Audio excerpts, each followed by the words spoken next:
That's right, we are back on Ape Escape. Hey everyone, from Assistant 4 here, and today we are here on the Ape Escape on the Loose game on a Sony PlayStation Portable. Now, we're going to go ahead and load the opening cutscene to begin our showcase, because we'll also show off a little bit of the gameplay.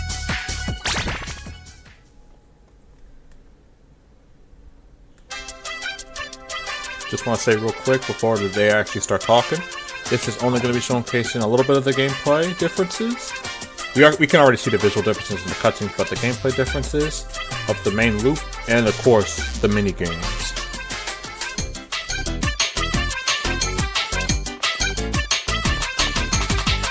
So, Spike, has the professor finished creating his time machine yet? He said it's just about done. I wonder if we could take a trip in it today. If so, I'll be going first. That's not fair, Spike! Wait up! Professor, hello? It's Spike, and Jake's with him. Spike! No! Get out of here, you two!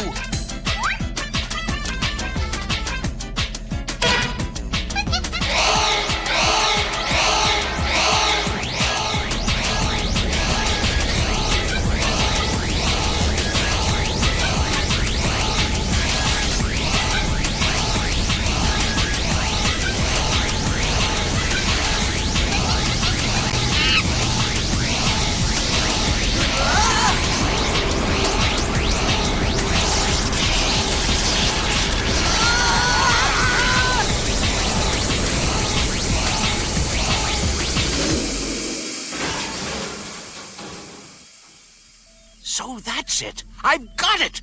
If that does that, then this happens. In other words, that causes this. Therefore, if in fact that happens, then... Eureka! Natalie, the time machine is complete! Already. We've got bigger problems, you know?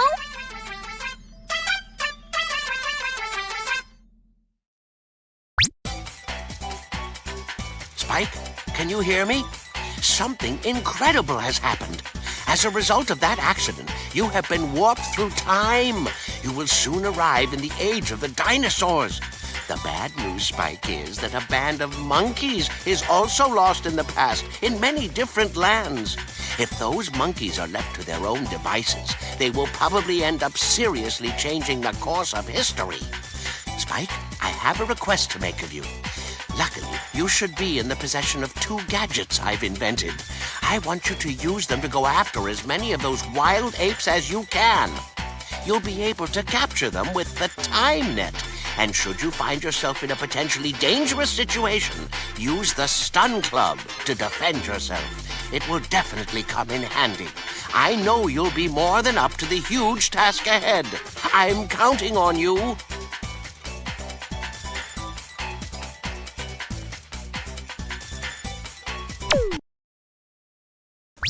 Believe it or not, there was no desync with that. That's just how the cutscene itself was made. So, now that we've seen all the differences, both visually and in terms of audio, because of the, different voice actors. Now for the gameplay differences.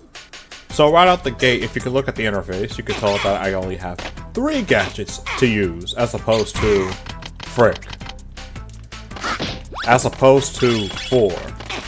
Remember, the PlayStation Portable is a handheld that has only 1 analog stick and 1 LNR button.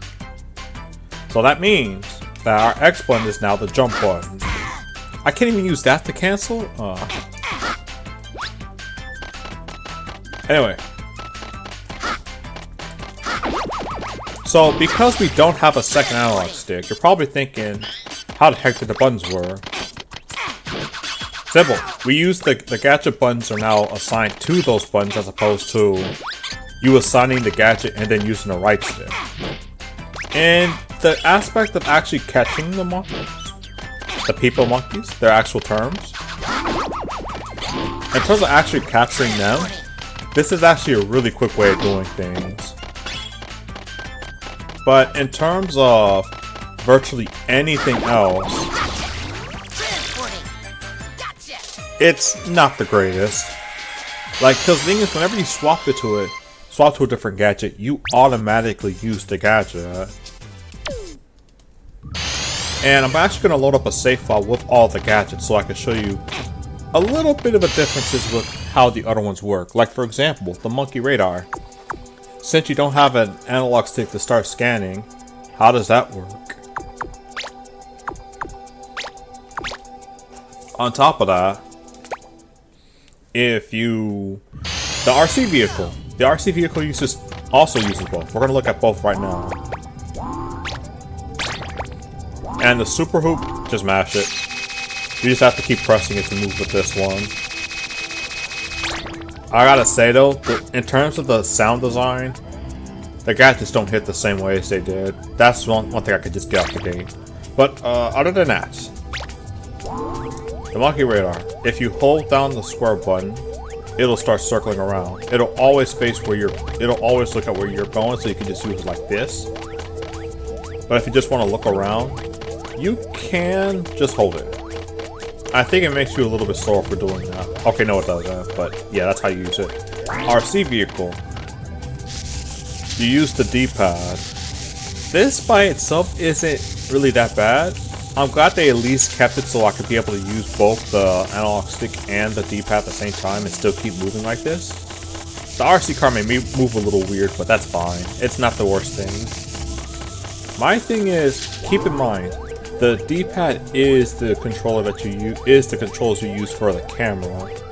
And if you don't use it at a certain point and a spike is not facing right upwards, after a couple seconds the camera automatically moves and resets itself. So like if it's even a little bit off, it might disorient the controls. But that's just something to look for. That's just something to look out for. And then of course the L and R buttons. Press it for the reset. For the manual resetting, you can always just stand there instead. Give it a couple seconds. It's actually much faster than how it is in the original, which I do like. It's just weird when I'm trying to use the RC. It was just a little weird when trying to use it on an RC vehicle, especially when you're trying to catch an ape that's trying to get in those hiding spots. But, and of course the R button is just for crouching. The ground pound in midair. And of course with the X button while you're still like this, for the shh. And that's really about it for the controls. Like, the game is pretty much the exact same gameplay loop and everything. It's just that the cutscenes are different, voice actors are of course different, the designs are also not the greatest with their redesigns. Like, especially Jake. What the heck happened to your man? But we're not here to talk about that. We're not here to discuss the difference between this and the original on PlayStation. We're here to talk about the mini-games. So, in this game particularly, the multiplayer for this gives you access to every single mini-game you can see here. I want to highlight this one especially because, well, I'll say that when we get there. Let's just go do some Snow Kids racing.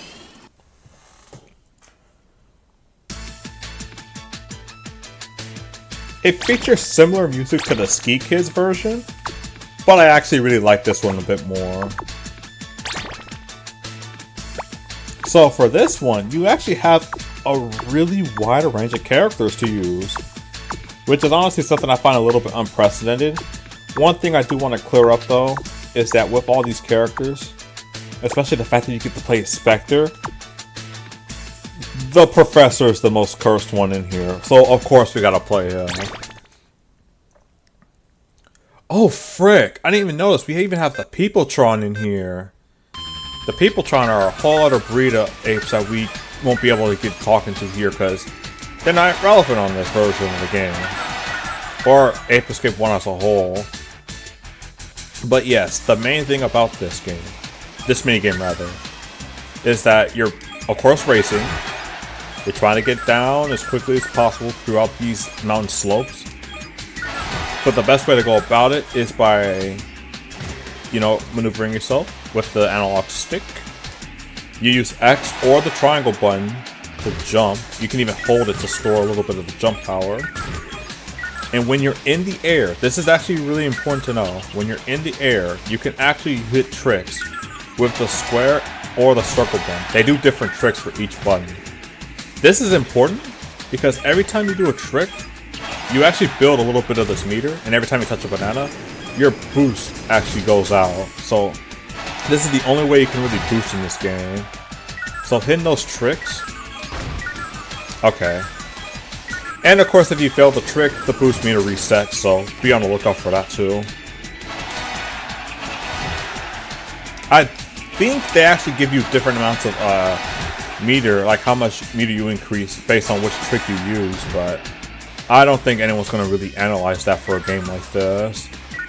If, you know, they haven't already. Seriously though, I'm really liking this minigame. Because like you get to do tricks and everything, the jumps, the turns, and especially I want to mention the turns because both the trick and the jump course gives you different options on how you can traverse through the level. I did not realize this was the end of such options, but guess what? We're only halfway in the level. I got plenty of time to catch up if that comes down to it. Oh, he stole the boost! I bet he didn't even do any tricks. That red Peopletron.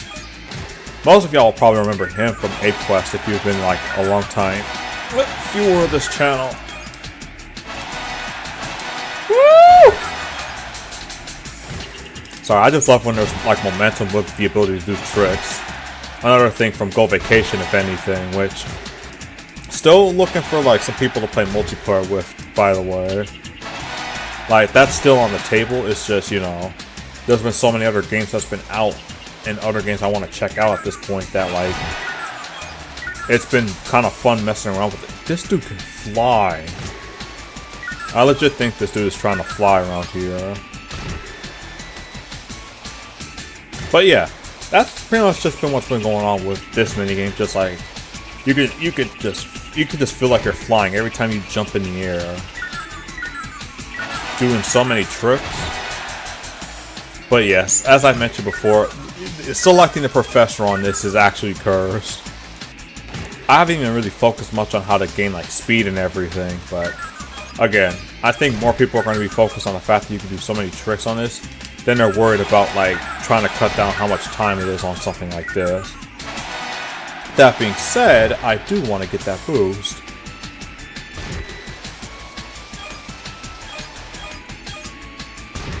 Okay. Alright, cutting down to the wire here.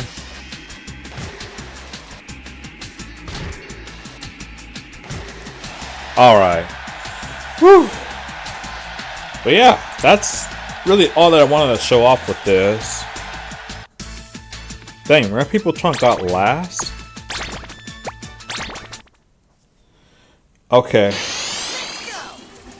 This one, Specter Boxing, I actually have to show off the instructions for this, so basically, these little mailboxes actually tell you how to play the game as opposed to try searching for it inside the minigame, which I do like because they actually do keep it straight to the point and you can like get through the instructions very quickly.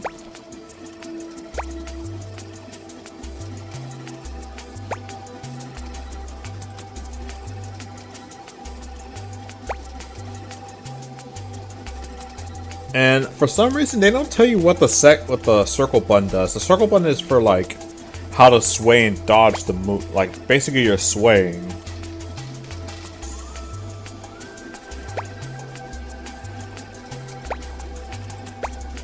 All right, but let's go.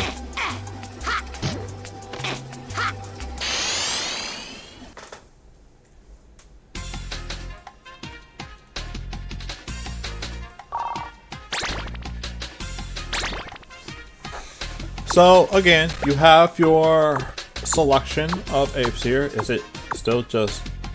Oh, no, it's a whole like 2 sections.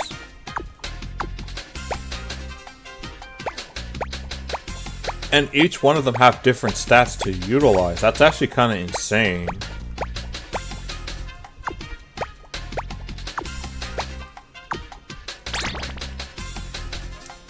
Okay. Chimp lead. So of course the movement, you can also use the analog stick. An analog stick or the D-pad. One thing I think this game does is actually scales the difficulty based on which ape you use. I'm not sure. One thing I am sure of is that this one, Chimp Lee, is actually getting soft.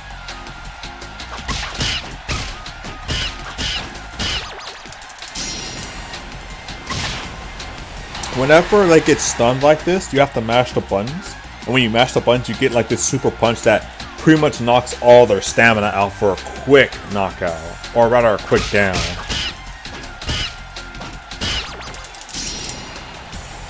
Of course, it's really easy since this is the very first round. And if they fall over 3 times, TKO.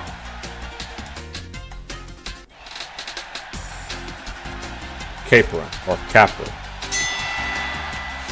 So one thing I really like about this is that the movement on this is strangely familiar to another 3D fighter. I can't put my finger on it, but it's actually really weird how like precise you can be with the movement on this.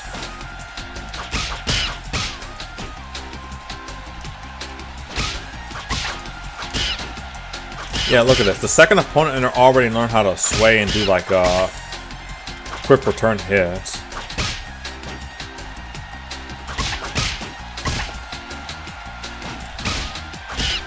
Oh, frick. Oh, they were stunned. Like, the stun was literally right there.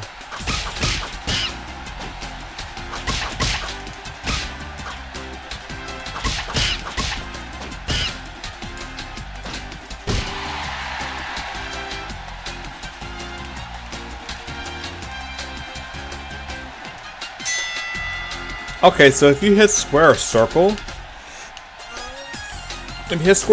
you'll be able to actually do taunts with or down. And whenever there's an interval for each round, you have to circle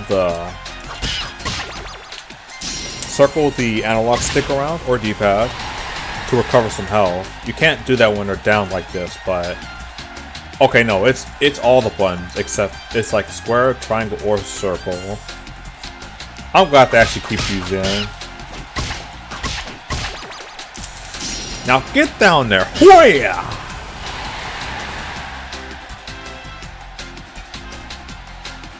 Do I just need to hold it? Okay, I can just hold it.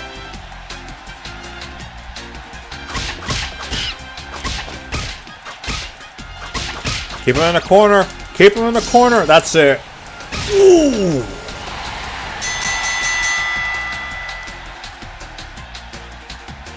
God. If these guys are already tough at the second level, I can't imagine what it's going to be like when it comes to having to do the last one. Oh god, he took like no damage.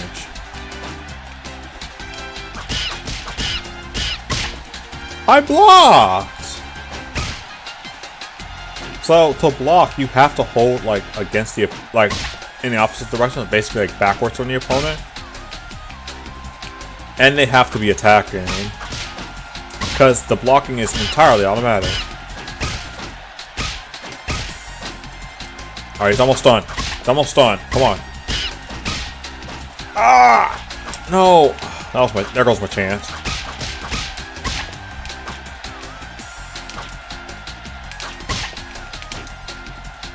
Wait. Oh no! So the hook, like, so the different hooks are motion inputs? I think maybe it's like, I can't really tell, but it's like a charge input when I try to do the hook. I'll try it again after this. Hold on. Yeah, it's kind of like a motion input. That's actually pretty sick.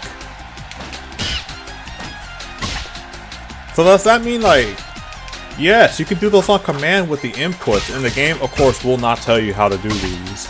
So for this hook, for this uppercut, if you do like down, down, forward, and forward, down, down, forward, forward, with the X button, you get to do like an uppercut.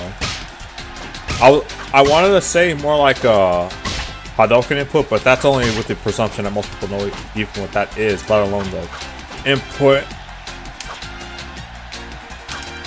For both the punch and the hook, you kind of have to do a little bit of a charge. Like, look at this. I can't believe they actually put freaking input command in a game like this.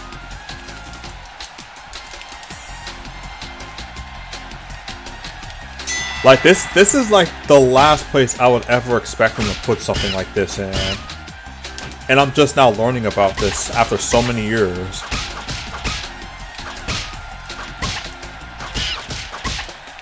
And unfortunately, when you do the combo, you can't really... No, you don't. You're getting knocked out. You can't really use the input while in a combo like this. It's only when you're starting it. Okay, let me stop.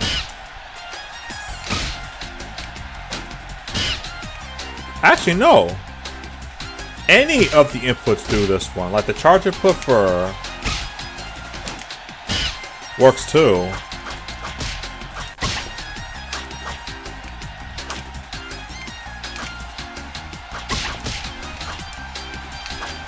Bro, yeah, the inputs actually work for this version too.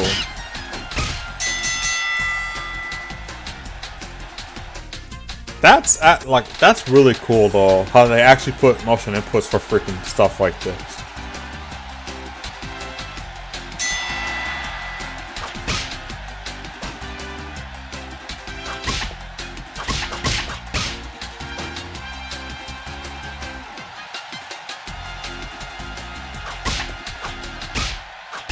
Actually, hold on. Let me see if there's a sway command for this.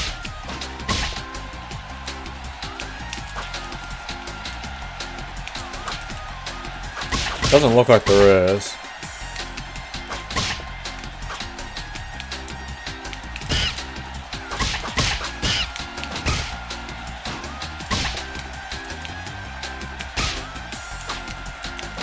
Alright, let me stop messing around with this, because I'm starting to get stunned too.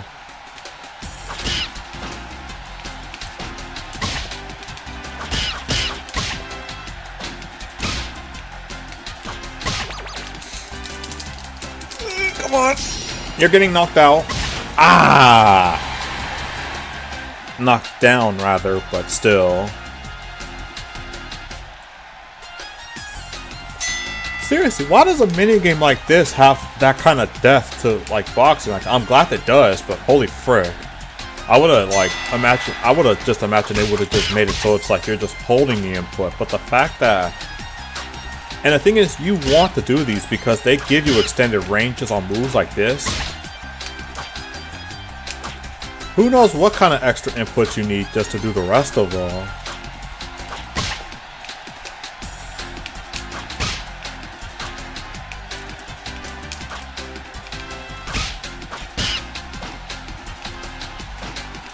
Like, I'm thinking you have to hold it for this one, but no, you just have to do the,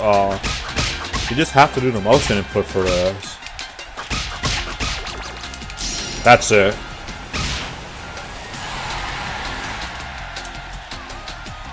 That's such a cool addition. I'm gonna be stuck on this one for a little bit, because, like, holy frick.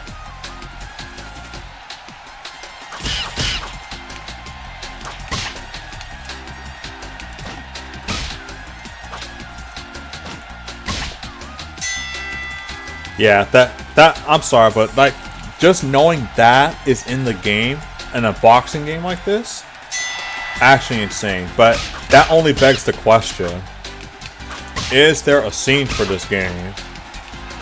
Like, for this particular minigame, is there a scene for this? I have to know. Because, like, there's no way that if I'm finding out about this now, that no one else knows about this. There's no way.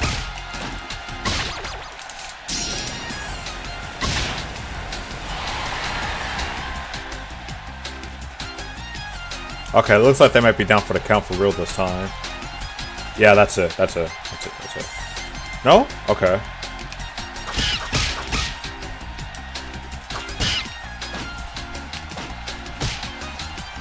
Of course, they could still block, so I wouldn't suggest actively spamming this on like real players. Unless for some reason this is plus. Out of here! This is the third round anyway, so this is pretty much over, even if he does get off. Yeah, that's it. Oh my god. How's the Specter fight gonna be now that I know this? Because I used to struggle with this fight, and now that I know there's motion, you can actually manually do these kinds of punches.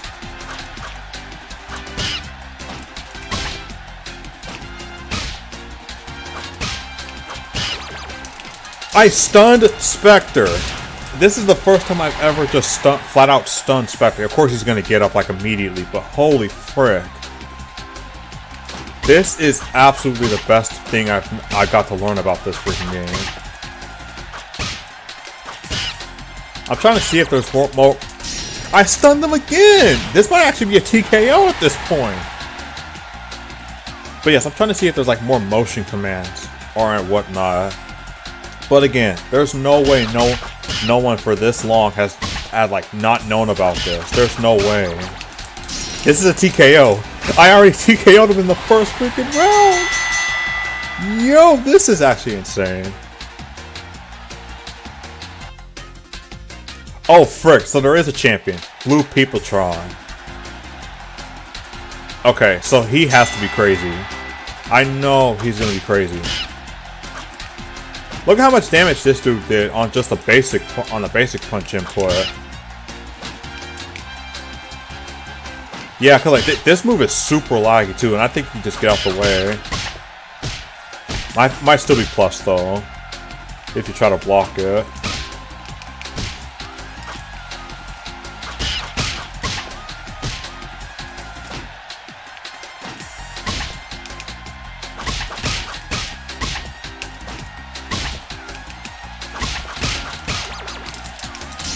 This is... oh my god, it's like the second you know this, you could just beat the game. Like, you could just pretty much trump over this entire minigame. Although I don't think I'm going to be able to TKO him in the first round. How this never became something they can teach you in the game, I'll never understand. Because, like, it's super easy to stun the characters, too. Yeah, we're definitely going to have to go to a second round with this one.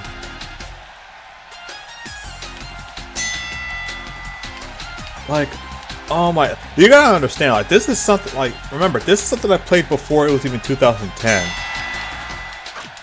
Like, well over a decade ago. And now that I'm knowing about this, and absolutely just demolishing some of the harder enemies in this game with this, you best believe I'm gonna be saying something about it.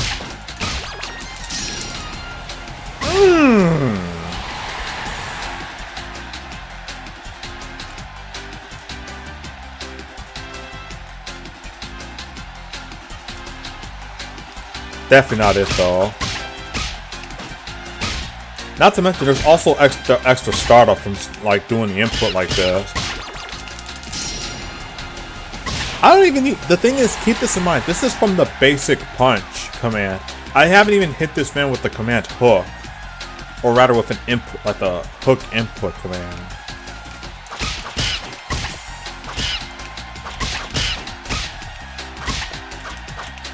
Oh, let me step back.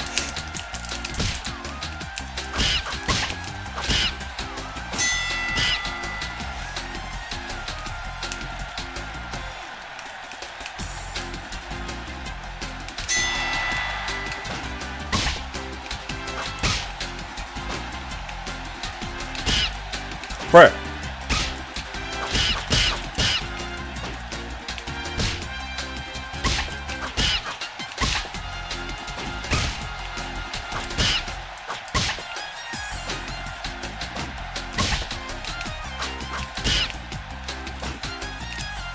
Ah, he would block it. Okay. Yeah, I'm definitely taking this dude down. I think that's it, actually. Hold on. That's it. That's it. That's actually insane.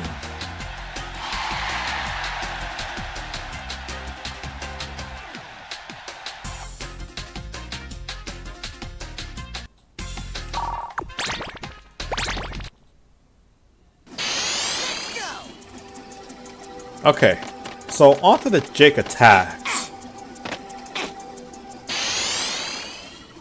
Something I actually did learn about this is that at first when I played this, I was like, wait, what's the point of this?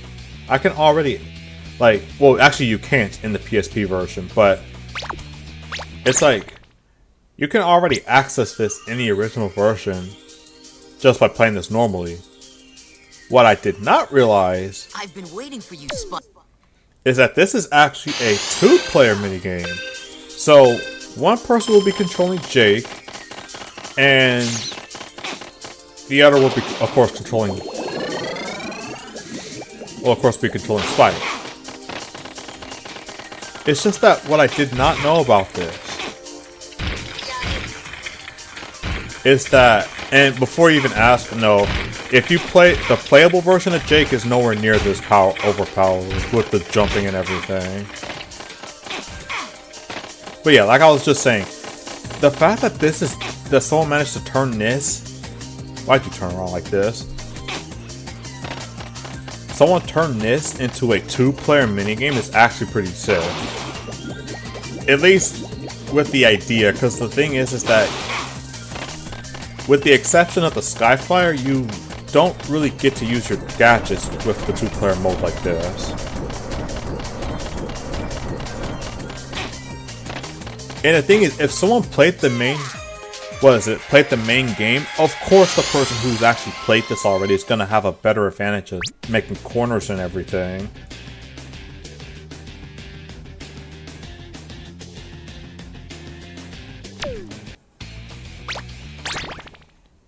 Wait, is it just part 1? It can't just be part 1, can it?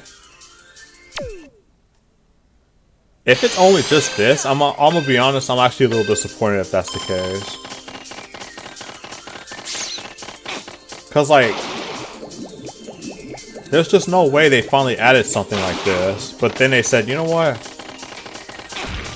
Let's make it so that you can't play part 2 at all. But I have to keep playing to see.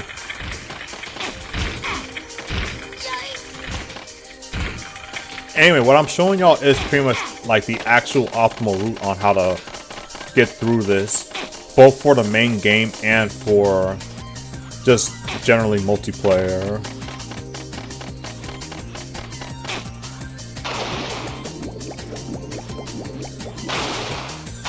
Oops. Okay.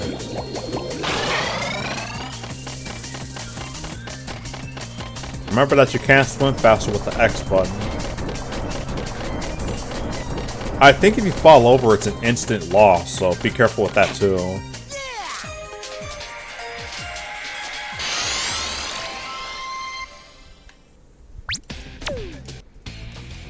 Let me see. Is there really no other way to play the other versions? Like, that'd actually be kind of depressing if that is, because like, there's the whole section like I mentioned earlier with the Skyflyer. That would be really nice to do. But if you can't even do that, then that's kind of... Anyway. We're going to be playing some Ape Ping Pong.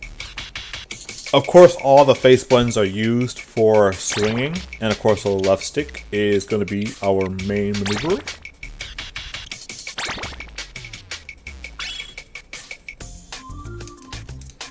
So I'm only going to hit up training because the main tournament mode goes really far into it. And in the interest of time, I'd rather just focus on playing just a normal game.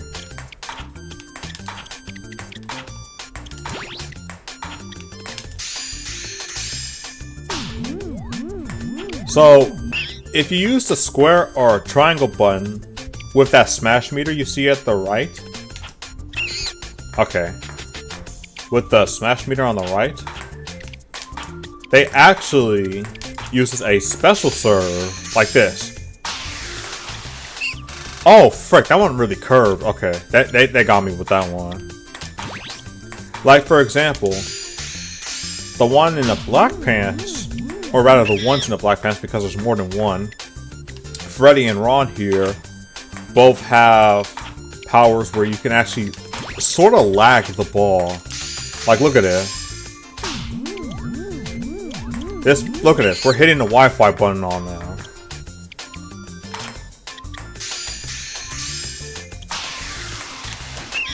Oh yeah, they got me with that. They got me with that one. You can actually store up to 3 different charges of this, and all you need to do is just hit the ball back.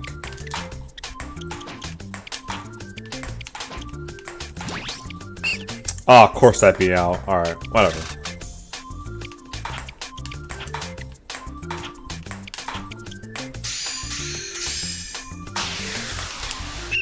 I hit it! Oh my god. Again? No! Okay. And he hit the lag! He has ascended past the lag switch. I don't know if I can beat this dude now. Okay, there we go.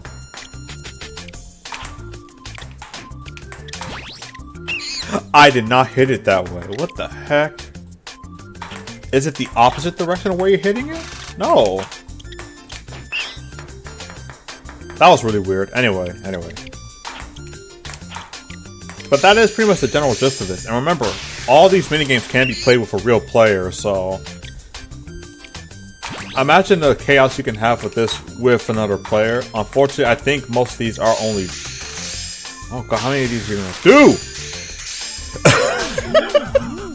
That actually hit the ball? Oh frick. But yes, like, I think only the Snow Kids one is 4 players, whereas every single other one is only 2 players. I have to check. That's literally in his mouth. Okay. That is so gross!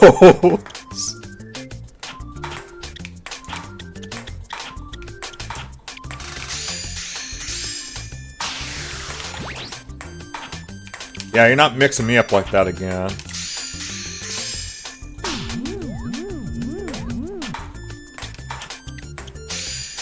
Oh, frick.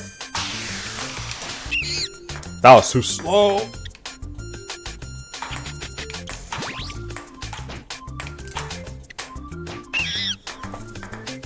Okay. Yeah, I'm sorry guys, like, I'm actually getting really... Well... I'm actually getting like really sucked into this, but it's like it's actually a lot more fun than it probably looks for you guys. I hit it! Oh frick, we're down to 1 point left.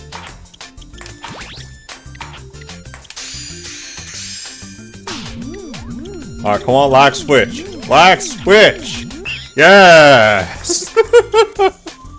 Okay. And it is like a best of 3. Like, yeah, best of 3, so keep that in mind when playing the actual main game for this. Whether or not I can get someone to play this with me is a whole other question. But we're pretty much done here.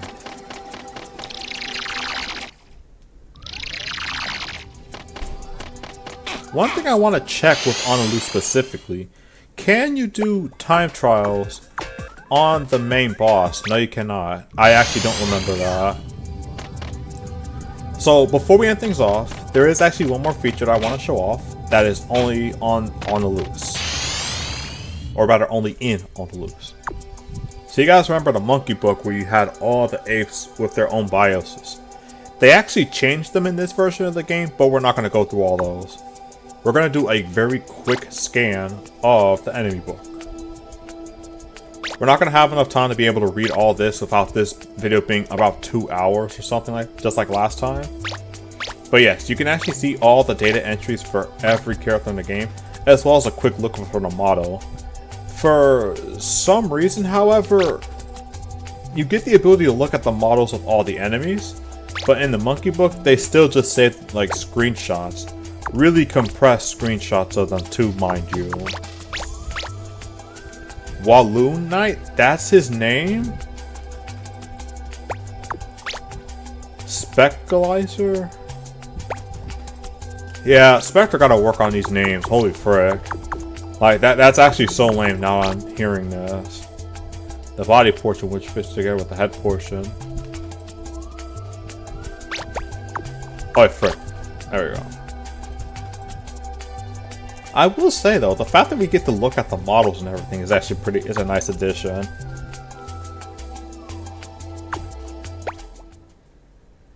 But yeah, that's it.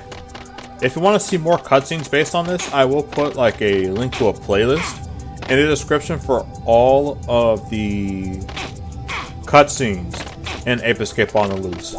Mind you that they are in English, so if you want to see them in other languages, you're gonna have to search for those. I do like how you can actually stand on these palm trees moving around. Not to mention the fact that they even added palm trees in the freaking time station. I think that's something they did at one point in Star Get You On Air, but I don't know, because it's been, there's like, it turns out 50 plus episodes of the anime. I thought it was only like 20 from what I recall, but that's because there's another season called Ape Escape, like Star Get You On Air Second, which actually covers stuff like Pumped and Primed and everything, which also explains why the models look the way they do now.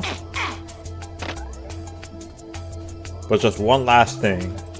Can we see Spike hit the Michael Jackson? Not really, but close enough. If you move it really slowly, like real slow, he'll start moving a little bit backwards. But that's enough. So, this is our Toy City World sign. Thank you guys for watching. Stay safe, stay healthy, stay insane, stay natural, continue to stay alive, and of course, as always, stay warped. I do also like how the apes actually move in formation in the title screen here, but other than this, stay warped!